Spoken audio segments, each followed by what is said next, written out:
Well, hello there, you're watching the press preview. A first look at what is on the front pages. Time to see what's making the headlines with The Sun's chief political correspondent, Jack Elsom, and the journalist and broadcaster, Jenny Kleeman. Lots to discuss, as ever, tonight.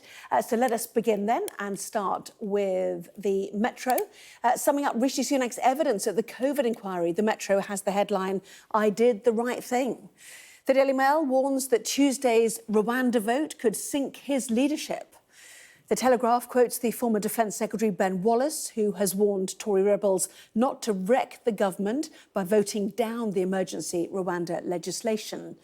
The Eye leads with the headline, Tory rebels in standoff with PM on Rwanda law. And the Times describes the right-wing rebellion as a significant test of Rishi Sunak's authority.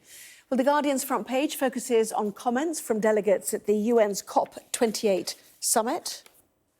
The Financial Times reports on the anger being directed at oil-producing countries like Saudi Arabia after references to phasing out fossil fuels was removed from a draft agreement being offered for signature at the COP28 climate conference. Well, a reminder, by scanning the QR code you'll see on screen during the programme, you can check out the front pages of the papers while you listen to our guests. So let's head straight to them, to Jack and to Jenny. Welcome to both of you. Now, you've had an interesting day, haven't you? Outside committee meetings all day from early this morning. The Daily Mail describes it as down to the wire. Would you agree? Completely, and I know that often us political journalists are accused of hyping up events in Westminster, but tomorrow is going to be completely high stakes for Rishi Sunak. Like, make no mistake, he is in a battle to keep his flagship Rwanda plan alive, and he's caught between a rock and a hard place here because we have right-wing Tory factions who came out with a scathing statement earlier saying the bill doesn't go anywhere near as far enough to address their concerns that individual claims could still be brought and that Rwanda be bogged down in the courts. Essentially, they want a toughening up. But on the other hand, Rishi Sunak has this one nation group of sort of centrist Tories who at the moment are backing the bill, but are saying that if you toughen it up any more, then we're going to pull the plug on this. And so at the moment, it looks like these negotiations are going to go down to the wire. He's going to spend the next 24 hours lobbying incredibly hard to get this bill over the line. We know he's got this breakfast meeting early doors with the new Conservative rebels. However, it's a fool's game at the moment to really suggest which way this is going to go. If I was a betting man and I'm happy to eat humble pie, I'd say that they might just get it over the line. OK, but we'll see. That's interesting. Yes, 7:30, where the charm offensive begins. It's going to be a long day for the Prime Minister, certainly. And the consequences are what? I mean, we don't know necessarily, do we? Well, I mean, it will be incredibly embarrassing because this is a second reading of a bill. This is about the principle of whether or not you generally agree with the idea behind the bill. This is not about the details of the bill. It's normally down the line that these kinds of arguments would be had. And this Rwanda plan is the new Brexit for the Tory party in terms of these irreconcilable factions, these poles of the party being diametrically opposed. You have these One Nation Tories saying, yes, they will support it, but only if there's absolutely no watering down. The right-wing five families, mafia, however they're being described, saying that they will only support it if there are changes. And Rishi Sunak, this is a kind of mess of his own doing because he is the one who has made Rwanda the centrepiece of all of his campaigning, of what he stands for, that he will be judged on his victory or not on this particular issue. And you've got to think about the fact that he has spent today being grilled by a KC in the inquiry, and actually that would be more relaxing than being outside of the inquiry room. That would be a safe haven compared to what he has emerged into and the breakfasts that he'll be having tomorrow. Yeah, the factions are fighting again, I think we probably describe it as. And in the meantime, the Rwanda is Safe bill, which I've named it, I know it's not his title.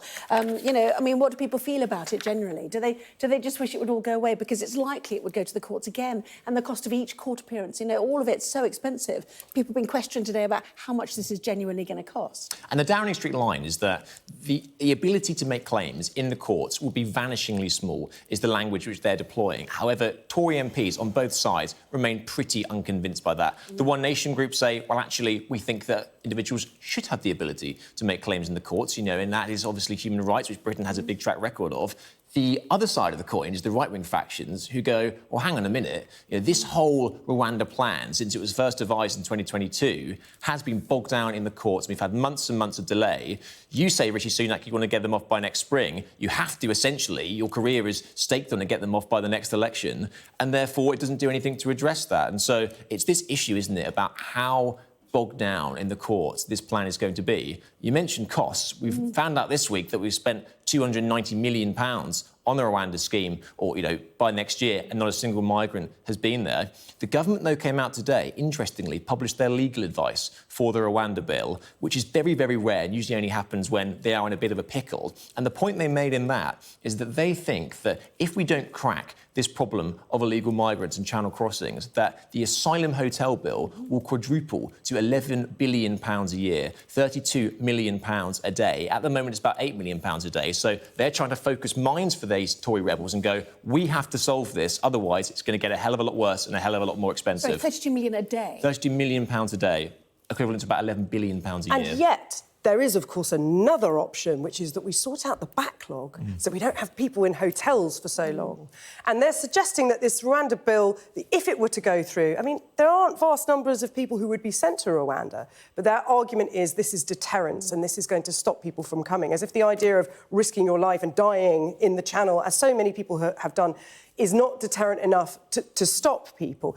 It is a misreading of the situation, I would argue, from all sides, and also of the public mood. And the idea that this is the hill that the Conservative government is going to die on is quite depressing, I think. And also, poll after poll show that this is not necessarily the prime issue for everybody in the country. And we know from the immigration statistics that illegal migration is not the reason for the enormous numbers of migrants into the country that we have. And yet it has become this symbol of the soul of the Parliamentary Conservative Party at the moment. And, it will be very interesting to see what kind of Christmas Rishi Sunak ends up having after this week. Yes, because people voted to control their borders, one might argue, as part of the Brexit vote. Your byline, inside the Sun, PM facing mutiny on Rwanda vote. The Tory right says the bill is too weak. The Tory left says it must not change. Is somewhere in the middle the right answer? Who knows? And the point is, it's not just a deterrent, as Jenny said, it's also a dividing line with Labour, isn't it? And what's Labour's option on what to do to stop the boats? It's almost flushing them out as part of this, isn't it? Yeah, it's this so-called wedge issue, which we hear Tory strategists mention time and time again. They want to go into the campaign with some clear blue water with Labour because there's not a lot. They can't really point to taxes because taxes have been, hiked up to their highest point since the Second World War. And so immigration is this dividing line which the Tories really want to sort of prise open and get into Labour. Now, Keir Starmer's plan, I'm a political journalist and I would press you to think about what actually is his plan to cut the backlog. This is the point Tory MPs are making. And at least if you're the government, you can say, we have one plan, which is get Rwanda over the line and stop the boats. The problem is that at the moment, they can say that till they're blue in the face, but it's not working. We keep having boats. Rwanda is hanging on a knife edge tonight, and so they need to basically go into the next election saying, we have a plan to cut migration. This is they've put all their eggs in this basket, and at the moment it's not working, and they're going to have to really pull their fingers out if they want to make that into a wedge issue going into the polls. And the idea that the Red Wall MPs on the Tory side are the ones who are amongst the group, aren't they? The 5 groups that met today from the right wing of the party, because they believe those voters in that area, which Labour want back, really care about this issue. Yes, but there's also this feeling that the soul of the Conservative Party is changing. You have Lord Cameron now as Foreign Secretary, and these figures, Damien Green, people who we hadn't heard a lot from the One Nation Tories, even though there are a lot of them, they hadn't had a very loud voice. And now there is a sense that their voices are being amplified for the first time in quite a long time. And yeah, you're totally right about Labour. This strategy is one of many to try and set elephant traps, because Labour is playing it so safe. There is the idea that the only way they'll be able to campaign in the next election is if they manage to wrong-foot Labour, who are playing so frustratingly, ridiculously safe that it's almost impossible to work out what they stand for. You said Cameron, who's worrying the right of the party. I thought you were going to talk about Farage, actually, who's talking about nibbling at the hems of returning to the Conservative Party on a ticket with Boris Johnson. I mean, who knows? But anyway, what do you think? Never say never, he came out of the jungle and said today. Yeah. Well, that's a nice hedge, isn't it, I suppose? Let's take a look at The Guardian, shall we? Picture there of Rishi Sunak arriving or departing. Hard to tell from here. Oh, it's cut off the picture. There we go, never mind. Anyway, it's on the front of the Metro as well. Oh, it's front of the Metro as well. Anyway, he's at the COVID inquiry today. Sunak in a desperate bid to avoid Rwanda bill defeat. But anyway, his COVID, if we're talking about that now, I did the right thing. This is on Eat Out to Help Out, the bit of which I suppose he put his head above the parapet the most, I guess. Yes, he will have had a lot of time to prepare these answers. He would have known that this is what he was going to be asked about. He was much less tetchy than I was expecting him to be, because he doesn't like being asked critical questions. But he had obviously prepared, he'd obviously rehearsed. He said that the scientists, had ample time to say something. There was a month between it being announced and implementation of the policy, which is quite strange given that the government's line was always that they were being led by the science.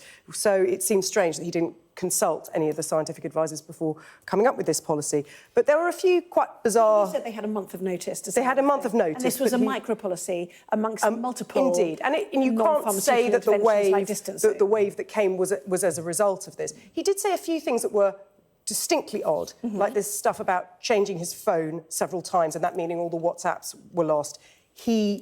Another Prime Minister with no WhatsApp record. Really very odd. He also, the lapses in memory of major senior people within the Tory administration of what happened in the early months of 2020 is very, very worrying. This whole, I don't recall. When you're making life-changing decisions, asking people to give up their liberty, all came across as a bit disingenuous. But I think he will look at today as a victory, really, because he didn't lose his rag and he didn't criticise Boris Johnson, which is a good way of keeping certain elements of the Conservative Party on side, because it wouldn't go down well if he had thrown his old boss to the wolves. The other difficult question was was the Treasury seen as the agent of death part of it? Were they on the wrong side of the COVID debate at the start?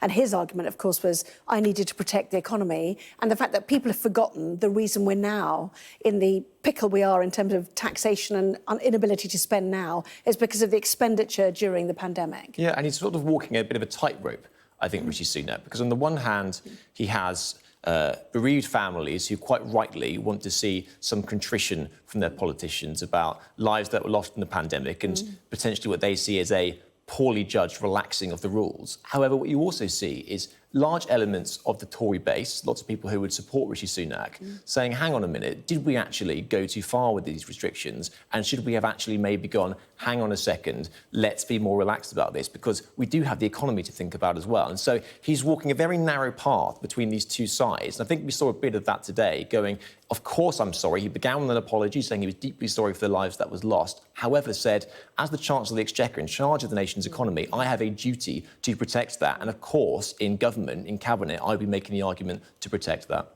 When does Commons rise? When's it all over for him, this stressful few days? The 19th of December, I think the Commons rises. Yeah, week and a half left. Anything could happen. Anyway, lots of coverage, obviously, on the Rwanda stuff tomorrow. It's going to be fascinating. And that early meeting at 7:30 in the morning, the breakfast meeting with some of the rebels in Downing Street. Anyway, coming up, anger at many oil-producing countries as a draft agreement at the COP28 summit removes references to phasing out fossil fuels. Back with that and more in just a moment.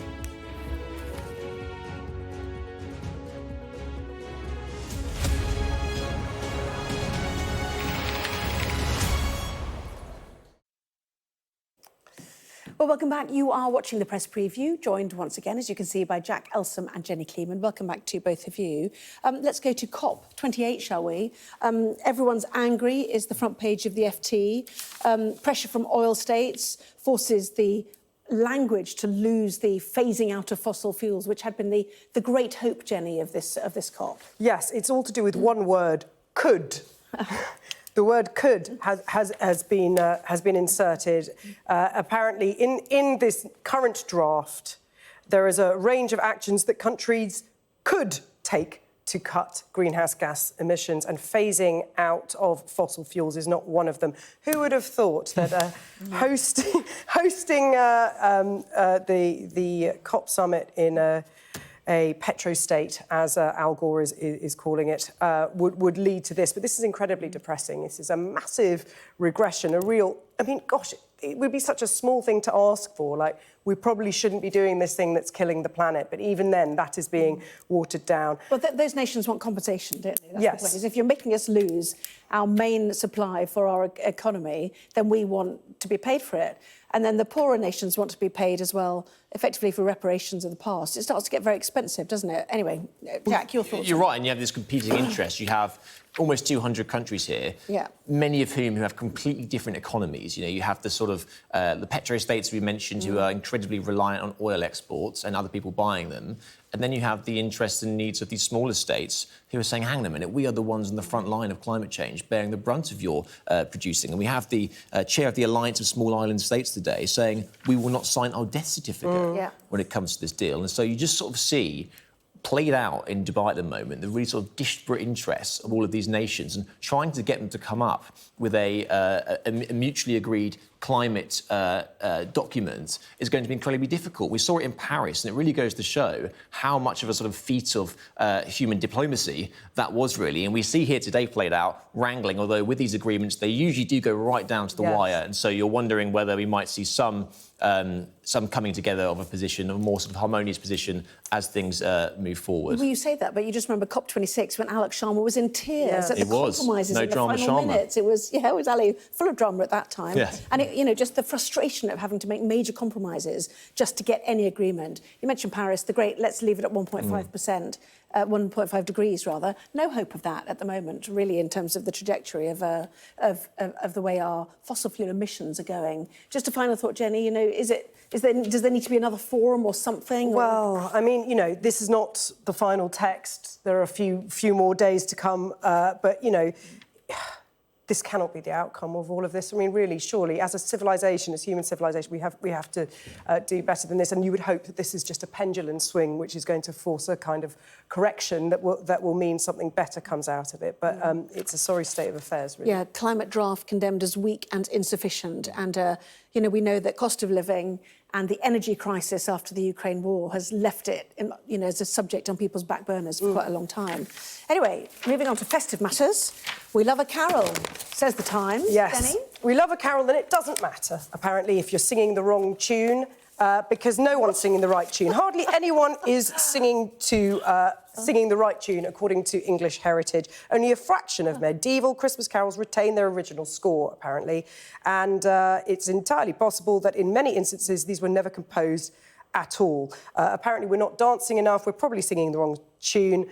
Attitude is everything. Dancing to carols. Yeah, we should be doing that. We should be having more of a merry time about it all, apparently. Don't worry about getting it right. It's all about the spirit in which you do it. I mean, not only do I know the right tune, but I'm one of those people who likes to sing the descant very loudly. Oh, yes, I'm with you. I can't, but I'm with you. And meantime, the parties on the front of the Daily Star.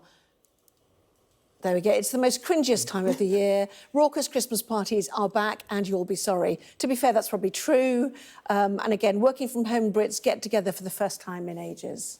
That's it. I mean, God forbid having to socialise with your colleagues after 3 years barely seeing them and then having to see them in the office where, you know, potentially alcohol is consumed, although, you know, other options are available. Yeah, of course, it's a frightening affair, isn't it, you know? Starting to feel like Christmas, isn't it? Anyway, Jack and Jenny, thank you very much indeed. We will see you for plenty more in the 11. For now, here's the weather.